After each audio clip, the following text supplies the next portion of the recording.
October 2018, Danzig Prime Minister Theresa May has unveiled the first details of Britain's new tough Brexit immigration system, claiming that it will bring to an end free movement of people once and for all. But this new system will considerably hurt Britons and UK businesses. The Prime Minister declared, 2 years ago, the British public voted to leave the European Union and take back control of our borders. When we leave, we will bring in a new immigration system that ends freedom of movement once and for all. It means EU citizens will no longer have the right to come and live and work in the UK.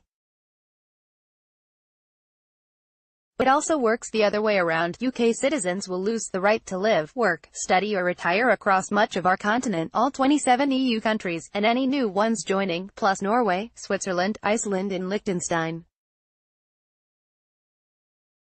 We may also have to apply and pay for visas to go on holiday or business trips across much of our continent.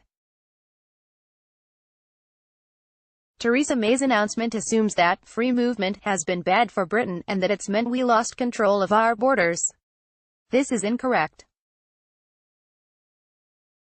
Free movement of people, a cornerstone and foundational principle of the EU, has been a boon not only for our continent, but for our country too. It's meant that British workers have all of the EU and EEA countries to seek work. And it's meant that British businesses have all of the EU and EEA to seek workers. This system has worked well. Britain has record numbers of high employment and low unemployment. So, what's the problem? Citizens from the rest of the EU and the UK represent just 5% of our population. That's small, and hardly uncontrolled immigration. Furthermore, the vast majority of those citizens are in gainful employment, making a significant net contribution to our treasury and economy, and doing jobs that we simply don't have enough Britons to do. Only a small proportion are taking unemployment benefits, about 2% of the UK's total claimants. As for borders, we already control them. Everyone coming to the country or leaving has to pass border controls. Under existing rules, EU citizens are not allowed to move to another EU country unless they can afford to do so. They can't just arrive and claim benefits. Furthermore, Britain can refuse entry to, or deport, EU migrants who are considered a threat to the country's security, health, etc. Our jobs market has been an excellent controller of inward EU migration. If there are no jobs, EU migrants either mostly don't come or don't stay. We need millions of migrants in Britain because we have millions more jobs than Britons to do them. But under Mrs. May's new plans, complicated and burdensome tiers of bureaucracy will be imposed on businesses before they can hire a member of staff from the EU or any other country. Lower-paid foreign workers will be given the lowest priority and British firms will be discouraged and deterred from hiring them. So, who will work in our care homes, restaurants, hotels, farms and factories when we don't have enough Britons to do that work, and just as pertinently, not enough Britons who want to do that work? In a statement announcing immigration shake-up, Mrs. May said, "For the first time in decades, it will be this country that controls and chooses who we want to come here, but this is a smokescreen." When she says, "we will control and choose who comes here," she doesn't mean you or me. We will have no control over who comes here. It will be civil servants deciding who can come here, in a new and complicated system that will involve businesses having to pay the government considerable fees before they can hire an employee from abroad.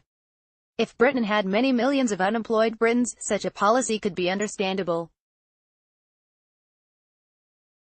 But with more Britons at work than ever before, and the lowest unemployment rate for decades, there is no evidence that EU migrants here have taken British jobs. On the contrary, there is considerable evidence that EU migrants here have helped to expand our economy, creating more jobs for all of us. But as well as hurting British businesses, Mrs. May's new plans will hurt Britons. Brexit means we will lose the right to live, work, study or retire across a huge expanse of our continent.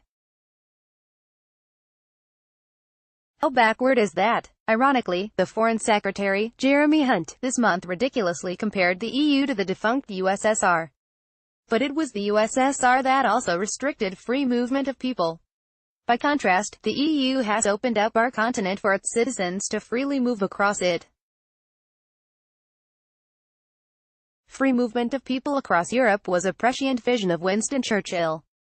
After the first British victory of the Second World War at El Alamein, Prime Minister Churchill wrote to his Foreign Secretary, Anthony Eden, on the 21st of October 1942, "Hard as it is to say now, I look forward to a United States of Europe, in which the barriers between the nations will be greatly minimized and unrestricted travel will be possible." In a lecture about this, in December 2011, Oxford professor of government, Vernon Bogdanor, described Churchill's letter as remarkably prescient, adding that he thought the comment would get him expelled from the Conservative Party today. EU citizenship rights have taken decades to win and achieve. These rights were fully debated and democratically passed by our Parliament in Westminster. Our current burgundy UK passports, embossed with European Union on the front, currently give us the right to reside, work, study or retire across the entire European Union plus Norway, Switzerland, Iceland and Liechtenstein.